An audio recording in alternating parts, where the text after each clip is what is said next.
Hey everyone, Happy New Year, and we want to say Happy New Year and welcome to the very first Radiotopia Presents of 2024.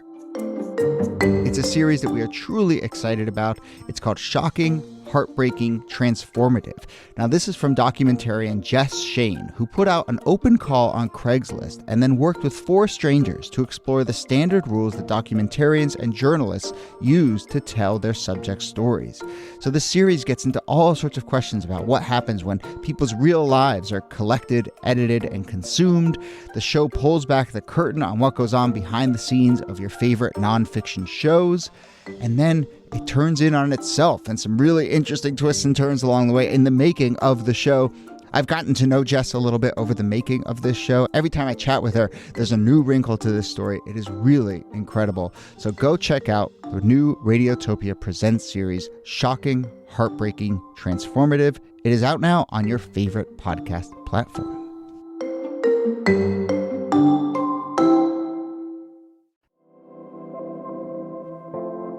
Hello and welcome to This Day in Esoteric Political History from Radiotopia. My name is Jody Avirgan.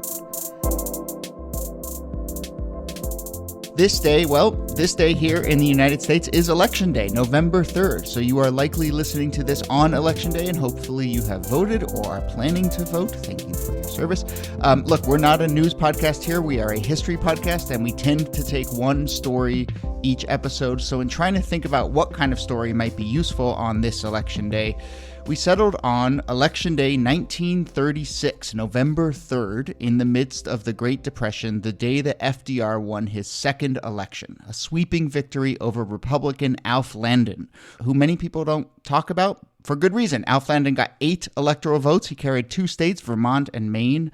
If you're going to win only 2 states, maybe pick bigger ones. But anyway, the real reason that we want to talk about this, it is rightly seen as a blowout, but there are some very interesting trends within that blowout in 1936, and in many ways, a consolidation of what we think of as the voters who make up the modern Democratic Party. In particular, 1936 was the first election since the Civil War in which Black Americans voted Democrat instead of Republican. And that is our topic today, when the Black vote switched from red to blue, even though if you heard in our last episode, those colors didn't exist as states back then. Here to discuss, as always, is Nicole Hemmer of Columbia. Hello, Nikki. Hey, Jody. And our special guest this episode, Leah Wright Rigueur, Harry Truman Professor of American History at Brandeis University. You may have seen her as a contributor on ABC News from time to time and noted Alf Landon expert. So thank you for joining us. Thank you for having me. Very much a pleasure. And actually, the reason you're on is because your book is The Loneliness of the Black Republican, Pragmatic Politics and the Pursuit of Power. And we've been wanting to have you on the show for a while. So, I'll start with you. Republicans to this day like to point out that Lincoln was a Republican, that Republicans are the party of Lincoln. And I suppose we should start there. So tell us about the 70 years or so between Lincoln and FDR in 36. How reliably did Black voters vote Republican during that stretch? When we think about this period of time from the moment that African-American men received the right to the franchise and the right to vote, all the way up to really 1936, there's this inherent sense of loyalty and connection to the Republican Party, right? Black voters are essentially Lincoln Republicans. Frederick Douglass famously said, the Republican Party is the ship, all else is the sea. And I think this is an apt way to describe the relationship between Black voters and the Republican Party.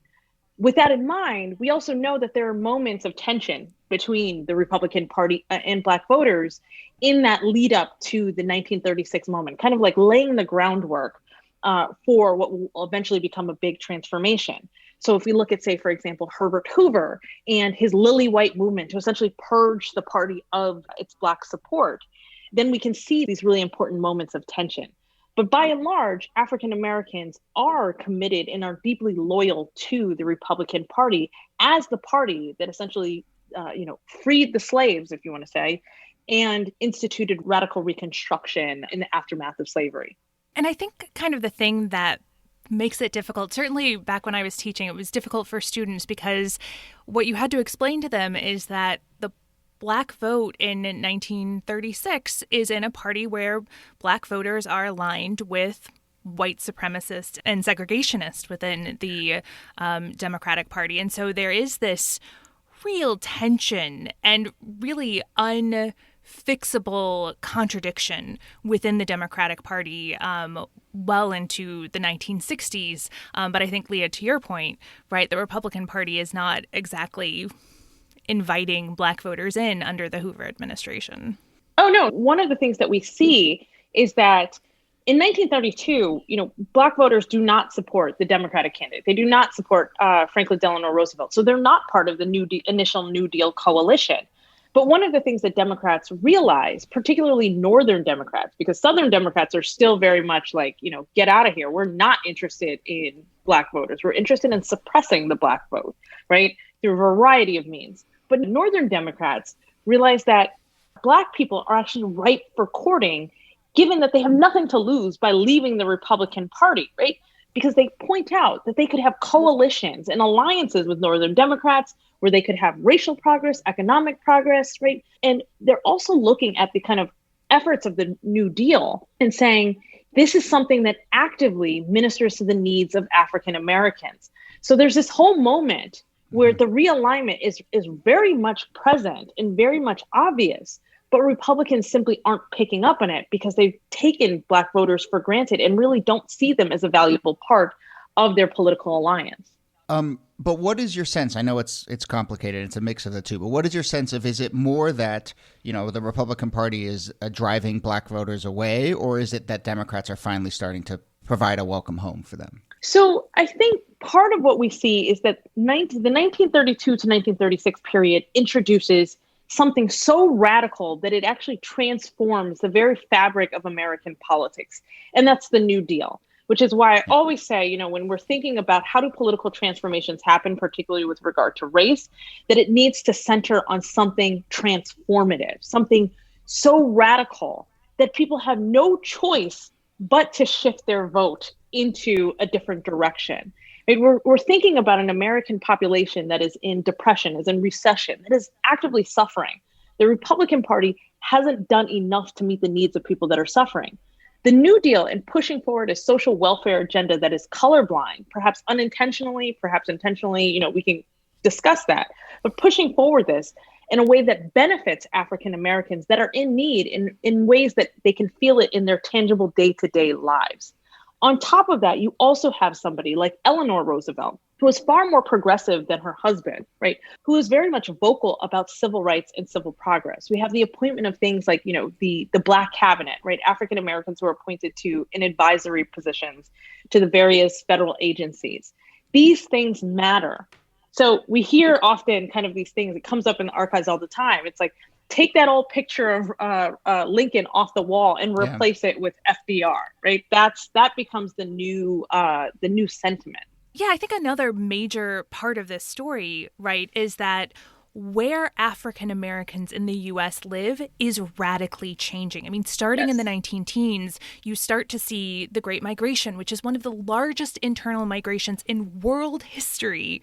And it is fundamentally remaking not just the United States, but the ability of Black people to vote. It's not that the North was some racial paradise, but it was a place, right? But it was a place where Black Americans had different types of opportunities. And when it came to the vote, many more Black Americans could cast ballots.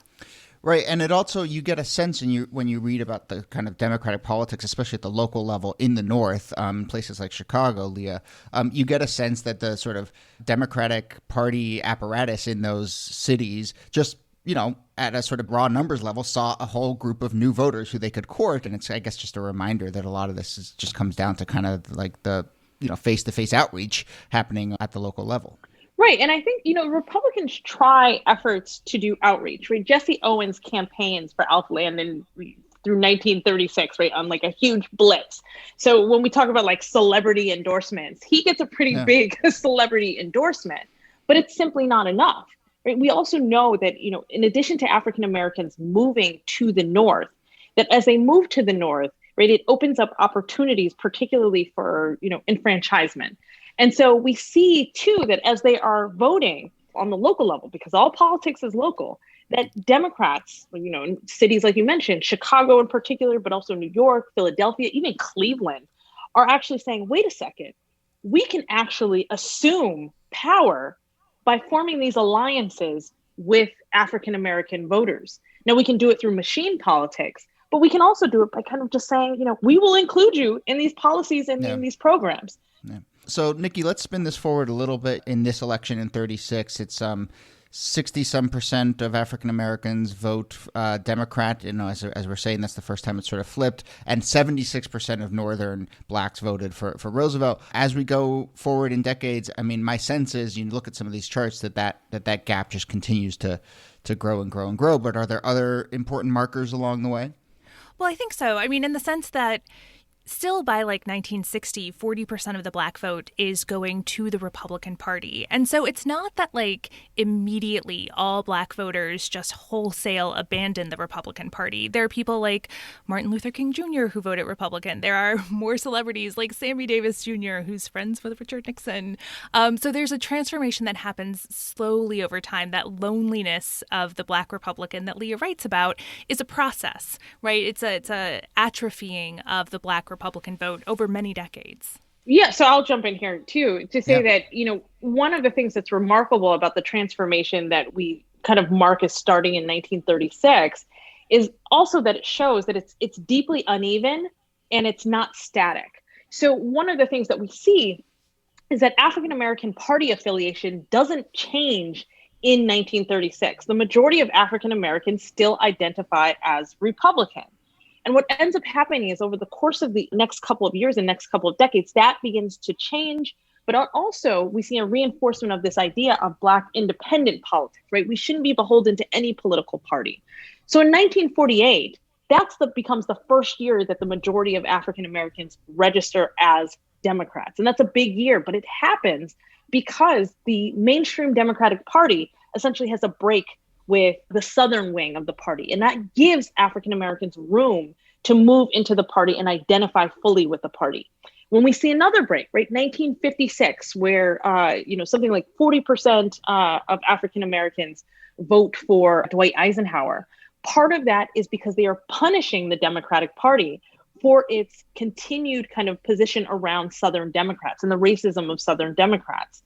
So again, we see this on and on and on. And it's not really until 1964 that we see this major transformation that has continued to this day. But in fact, what we know is that the groundwork for that transformation, that watershed moment where only 6% of African Americans support the Republican Party, that groundwork had been laid in the buildup to 1964. So it doesn't come out of nowhere. There are warning signs all over the place, dating back clearly decades. But it comes in a moment that I think is quite consequential and related explicitly to civil rights. And just to state the obvious here, in 1964, I know you said that there was a long groundwork, but I mean, I'm assuming if Barry Goldwater is your nominee, that's going to drive a lot of African-American voters away from your party. Exactly. So, by 1961, African Americans are saying that they are starting to associate the Democratic Party with the party of the working man. And that's really important. That is incredibly important because even as they say, we don't know where, which party is better on civil rights, they can say economically, I feel more aligned with the Democratic Party. And that reflects even what white Southerners are saying, right? White working class Southerners and things of that nature. So when we talk about that weird alliance and, how do you reconcile the fact that there are racist, white supremacists in the same party with Black people and civil rights leaders and things like that? This is in part how they reconcile it. So again, the writing is on the wall. But when the party nominates Senator Barry Goldwater, the guy who votes against the Civil Rights Act, it completely undoes all of that work that Republicans have done on civil rights, including voting for the Civil Rights Act in a greater proportion than, say, the Democratic Party. And so you hear a lot of sentiment about how I didn't leave the Republican Party left me, right? Figures like Jackie Robinson make this argument. And there is this attempt within the Republican Party after Goldwater loses an absolute wipeout in 64 to try to lift up moderate and liberal Republicans, including people who are much more progressive when it comes to Black civil rights. But that's not the direction that the party is going in. And so I'm actually kind of curious, Leah. I feel like we hear a lot this year the Republicans are going to get that black vote that they didn't get before. This is something that the current president loves to say, that the black vote is growing dramatically for Donald Trump. What do you make of the attempts to bring black voters back into the Republican Party? So first, let me give you a little bit of context. Since 1964, no Republican has gotten more than 18% of the black vote in a presidential election. And that's me being a little bit generous because the numbers are kind of funny prior to 1980 because pollsters didn't really do a good job when it came to black voters prior to 1980. But let's just say on the high side, 18%. And so part of what we're seeing when we look at these numbers and we say, oh my gosh, Donald Trump got 8% of the black vote, something must be happening. Well, yes, something is happening. It's reverting to the mean without Barack Obama. Right? So Barack Obama, in a lot of ways, is the anomaly because a lot of black Republicans break with the party in order to support the nation's first black president. In order to get the kind of numbers that, say, a Richard Nixon gets in 1960, or to get, even what a Dwight Eisenhower gets in 1956, you would again need to see something transformative along the lines of the New Deal. There would have to be something that completely shifted, right? The thinking and the ideas around the Republican Party and that long history of hostility and antagonism around civil rights and civil liberties and these kinds of things and racial issues that would make it essentially fine or non-taboo for black communities to support this political party. Another element here, though, you kind of hinted at it, but is this charge or this idea that you hear pretty consistently that, Democrats take the black vote for granted. And I'm curious how long that has been part of the conversation and what you make of that, in this election and in this age. What's so interesting to me about this is that has been a common complaint since 1936.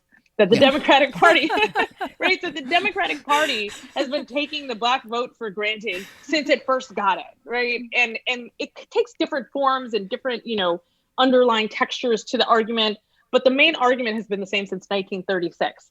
The language about the Democratic plantation has actually been in place since 1964. And I find that so fascinating, given that 1964 is the year that Barry Goldwater really transforms the Republican Party and sends people fleeing in droves, right? So we hear this language about, oh yes, black people are leaving the Democratic plantation. We also hear it from white candidates, including Richard Nixon's, from about roughly 1968 or so. So this becomes part of the kind of ethos of the Republican Party antagonisms against the Democratic Party. Now, with that said, the power of black votes comes in large part because black voters vote as a block. And that block has a tremendous amount of power, particularly in the primaries and particularly in the general election in certain swing states. At the same time, because black voters vote as a block, what ends up happening is that a party, right, can begin to take that vote for granted. They can say, we can do things. And this is particularly true if the opposing party is antagonistic to that marginalized group. So in a lot of ways, this idea about a party taking you for granted and one party ignoring you ends up being true, right? So it's both, it's a double-edged sword in the sense that there's tremendous power in voting as a block, but it also cuts into the kind of negotiations that black voters can do within this kind of short-sighted two-party American political system. I mean, it is interesting, though, and certainly in 2020, I think the primary process, and coming out of 2016 and 2020, the primary process for Democrats was so fractured and fraught, and Biden prevailed because of that black vote that I think all other parts that other candidates were maybe overlooking or taking for granted. It sort of maybe put a highlight on that, and just maybe, I don't know, I'm sort of spitballing here, but maybe, previous Democratic primaries have been less fractured so that you haven't had to really look at the coalitions that exist within the Democratic Party. And this year is, a year that showed all sorts of different fractures within both parties and have forced us to kind of reckon with the different blocks in the way that you're describing. Sure. And I think one of the interesting things here, too, that stems out of this kind of essentially two-party competition argument is that for African Americans, increasingly what we're seeing is the fractures within the Democratic Party, right? And this is, I think, Jody, what you just mentioned, but we're seeing these elections have really exacerbated this very fragile alliance that has existed since the New Deal and have also exacerbated and exposed the tensions that exist between these alliances and the Democratic Party as a whole. So one of the things that happens is that Black partisanship, because African Americans and Black voters are the most partisan of any racial group in the country. And that's true of both genders as well. But this partisanship actually ends up obscuring the very real problems that African Americans and Black voters have with the Democratic Party. So when they have these problems, what ends up happening is that, one, we do get a number of African Americans who say, I feel like political institutions, including my chosen political party, have failed me. And that affects something like turnout. We also see that Republicans use that as a way of as a divisive measure, as a wedge issue in order to generate lower turnout, right? So essentially to depress Black voters, but also to try and siphon off strategic Black votes in different areas. So this has essentially been the bulk of the Republican strategy, outreach strategy to African Americans since really 1976. So as we start to wrap up here, I mean, you've mentioned a couple times that certainly this election in 36, that we're talking about some of the other elections you've mentioned, that these realignments happen in moments of crisis, in moments of tumult. That's when sort of big voter trends shift. We are seemingly in a moment of crisis and tumult. So, I mean, do you see any of this shifting in any way, given the sort of nature, the rocky nature of our modern politics? So, I'm a historian, and historians hate to speculate, right? Like, future. Do it anyway. But there are a couple of things that I see. So I always tell people that, if the Black vote declines in the 2020 election, we shouldn't be surprised. But if the Black vote increases for Donald Trump, we also shouldn't be surprised, because, again, there's been this really, tight range that reflects the reality of the relationship between the Republican Party and African Americans. One area, though, where I see kind of the opportunity, at least for the Republican Party, and the Republican Party has recognized this, I don't think the Democratic Party has caught on to this yet, is that increasingly racism is not a reason for Black voters, some Black voters, to vote against a candidate. Mm-hmm. This is particularly true for those Black voters who believe that political institutions have failed us. So if you believe that the two-party system is corrupt, right, that it doesn't matter if you're a Democrat, it doesn't matter if you're a Republican, because both of these political parties have failed Black people, that actually increases your likelihood of you either becoming an independent or perhaps even thinking about relating to the Republican Party and registering or affiliating or voting Republican. So for Democrats, that to me would be a red flag. That to me would be say the party, the group of individuals that have really made up the backbone of our party are starting to feel like we are deeply flawed and that we are ignoring them.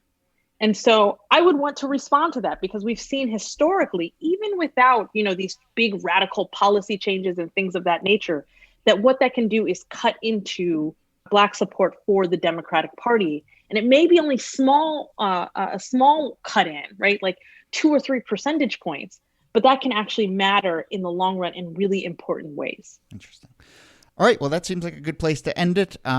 Leah Wright Rigueur, thank you so much for doing this. Harry Truman Professor of American History at Brandeis University. And the book is The Loneliness of the Black Republican, Pragmatic Politics and the Pursuit of Power. Happy Election Day, and thank you so much for coming on. Happy Election Day, and thank you for having me. And Nicole Hemmer, thanks to you as always. Thank you, Jody. All right, and now, Niki, before I read the credits, as I usually do at the end of the episode, we should tell people a little bit about kind of the plan for our next episode, because obviously today's Election Day. Our next episode is coming out on Thursday, at which point we may or may not, or who knows what we will have. So we'll see. We often record these in advance. We're not going to record that one in advance, and I think our plan is to get together on Wednesday afternoon. If we really don't know anything, we may hold off and record sometime on Thursday and put it out, But the basic idea is we're just going to chat about kind of like where our head's at and what historical moments feel like they are resonating in the aftermath of Election Day. Yeah, just like the rest of life seems to have a big pause button on it until we find out the results of this election. We want to just kind of see what world we wake up to on November 4th and try to anchor what could be a fairly chaotic few days in a sense of historical precedents and history. And I want to hear from listeners as well, too, about that. So, the question we'll be asking ourselves starting on November 3rd and until whenever we decide to turn on our microphones and talk is, very simple. What historical moment are you thinking of in this moment? And that's our question for listeners as well. So just, and it could be something we've talked about on this show, something else that you're going, but wherever your mind goes to, if it's a moment from history that feels like, oh, there's some lessons here, or, oh, this is whatever world I'm living in is making me think of that, let us know and we'll read them on the show and discuss. So you can email us thisdaypod@gmail.com starting, election day and into the day after and even into Thursday, or tweet at us at thisdaypod or either of us. But yeah, we'll get your comments and thoughts as well, and we'll just kind of do a show that lives in the moment a little bit, but maybe with some historical perspective. Lives in the moment, but lives in history too. Exactly. Okay. Well, Niki, good luck to you on Election Day, and good luck to all of you listeners to all as of well. us. Yes, to all of us. Godspeed. This Day in Esoteric Political History is a proud member of Radiotopia from PRX. Our researcher and producer is Jacob Feldman. Our producer is Brittany Brown. My name is Jody Avergan. Thanks again for listening, and we'll see you soon.